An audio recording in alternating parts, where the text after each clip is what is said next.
we have arrived at our last chapter of Charlotte's Web. Chapter 22 is called A Warm Wind.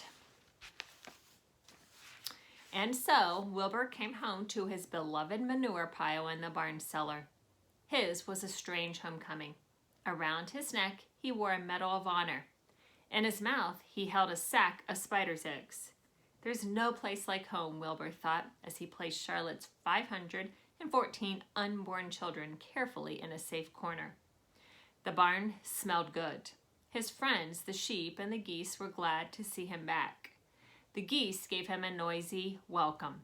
Congratulations, they cried. Nice work.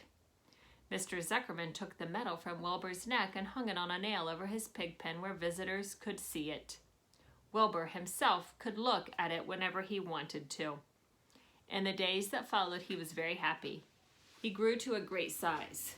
He no longer worried about being killed, for he knew that Mr. Zuckerman would keep him as long as he lived. Wilbur often thought of Charlotte. A few strands of her old web still hung in the doorway. Every day Wilbur would stand and look at the torn, empty web, and a lump would come to his throat. No one had ever had such a friend, so affectionate, so loyal, and so skillful. The autumn days grew shorter. Lurvy brought the squash and the pumpkins in from the garden and piled them on the barn floor, where they wouldn't get nipped on frosty nights. The maples and the birches turned bright colors, and the wind shook them, and they dropped their leaves one by one to the ground. Under the wild apple trees in the pasture, the red little apples lay thick on the ground, and the sheep gnawed them, and the geese gnawed them, and the foxes gnawed them. One evening, just before Christmas, snow began falling. It covered house and the barns and the fields and the woods. Wilbur had never seen snow before. When morning came, he went out and plowed the drifts in the yard for the fun of it. Fern and Avery arrived dragging a sled. They coasted down the lane and onto the frozen pond in the pasture. "Coasting is the most fun there is," said Avery. "The most fun there is," reported Fern, "is when the Ferris wheel stops and Henry and I are in the top car. And Henry makes the car swing and we can see everything for miles and miles and miles." "Goodness, are you still thinking about that old Ferris wheel?" said Avery in disgust. "The fair was weeks and weeks ago." "I think about it all the time," said Fern, picking snow from her ear. After Christmas, the thermometer dropped to 10 below zero. Cold settled on the world. The pasture was bleak and frozen. The cows stayed in the barn all the time now, except on sunny mornings when they went out and stood in the barnyard in the lee of the straw pile. The sheep stayed near the barn, too, for protection. When they were thirsty, they ate snow. The geese hung around the barnyard the way boys hang around a drugstore, and Mr. Zuckerman fed them corn and turnips to keep them cheerful. "Many, many, many thanks," they said when they saw food coming. Templeton moved indoors when winter came. His ratty home under the big trough was too chilly, so he fixed himself a cozy nest in the barn behind the grain bins. He lined it with bits of dirty newspapers and rags, and whenever he thought a trinket or a keepsake, he carried it home and stored it there. He continued to visit Wilbur 3 times a day, exactly at mealtime, and Wilbur kept the promise he had made. Wilbur let the rat eat first. Then Templeton couldn't hold another mouthful. Wilbur would eat. As a result of overeating, Templeton grew bigger and fatter than any rat you ever saw. He was gigantic. He was as big as a young woodchuck.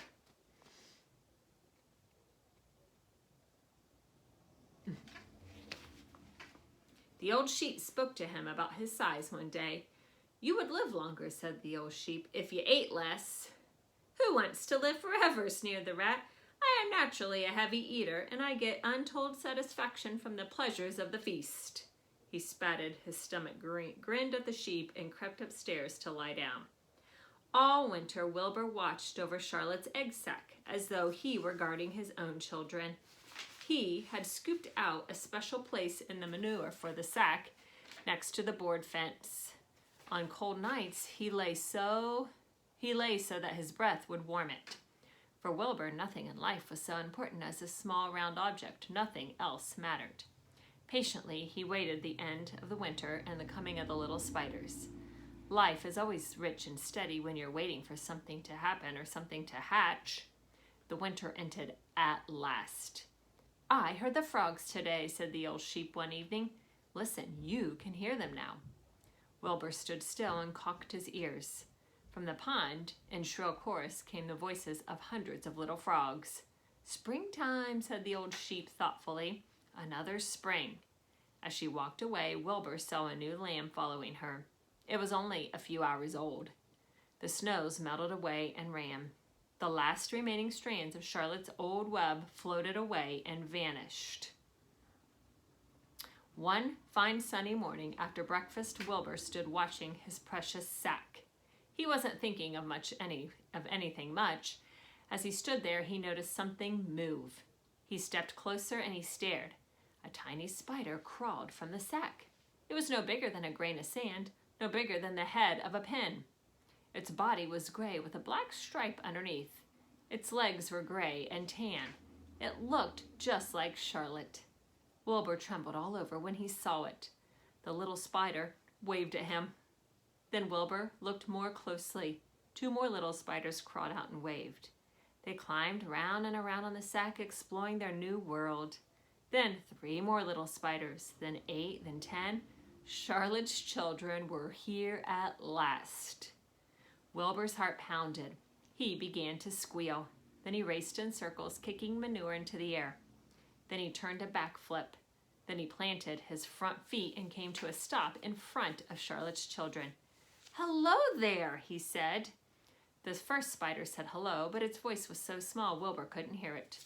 "I am an old friend of your mother's," said Wilbur. "I'm glad to see you. Are you all right? Is everything all right?" The little spiders waved their forelegs at him. Wilbur could see by the way they acted they were glad to see him. "Is there anything I can get you? Is there anything you need?"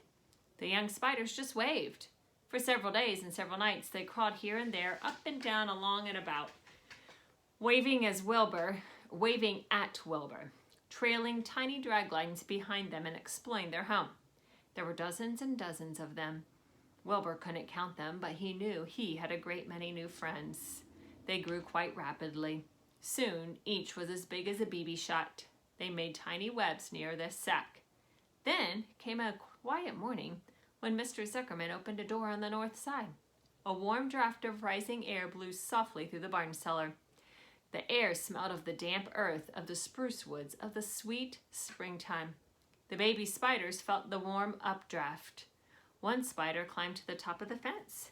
Then it did something that came as a great surprise to Wilbur.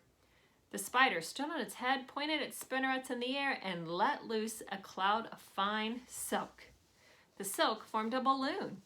As Wilbur watched, the spider let go of the fence and rose into the air. "Goodbye," it said as it sailed through the doorway. "Well, wait a minute," said Wilbur. "Where do you think you're going?" But the spider was already out of sight.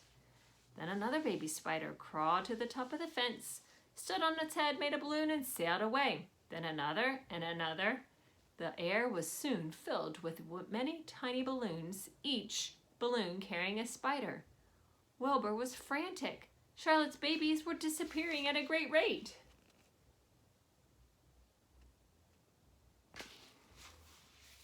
"Come back, children," he cried. "Goodbye," they called. "Goodbye, goodbye, goodbye." At last, one little spider took enough time to stop and talk to Wilbur before making its balloon. "We're leaving here on the warm updraft. This is our moment for setting forth. We are aeronauts, and we are going out into the world to make webs for ourselves." "But where?" asked Wilbur. "Wherever the wind takes us. High, low, near, far, east, west, north, south. We take to the breeze. We go as we please." "Are all of you going?" asked Wilbur. "You can't all go. I would be left alone with no friends. Your mother wouldn't want that to happen, I'm sure." The air was so full of balloonists that the barn cellar looked almost as though a mist had gathered. Balloons by the dozens were rising, circling, and drifting through the door, sailing off on the gentle wind. Cries of "Goodbye, goodbye, goodbye" came weakly to Wilbur's ears. This seemed like the end of the world to be deserted by Charlotte's children. Wilbur cried himself to sleep. When he woke, it was late afternoon. He looked at the egg sack. It was empty. He looked into the air. The balloonists were gone. Then he walked drearily to the doorway where Charlotte's Web used to be. He was standing there thinking of her when he heard a small voice. "Salutations," it said. "I'm up here." "So am I," said another tiny voice. "So am I," said a third voice. "Three of us are staying. We like this place and we like you." Wilbur looked up. At the top of the doorway, 3 small webs were being constructed. On each web, working busily, was one of Charlotte's daughters.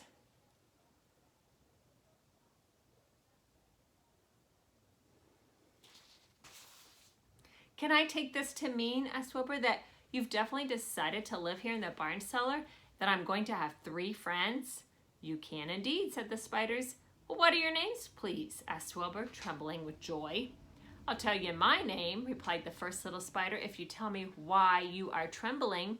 "I'm trembling with joy," said Wilbur. "Then my name is Joy," said the first spider. "What was my mother's middle initial?" asked the second spider.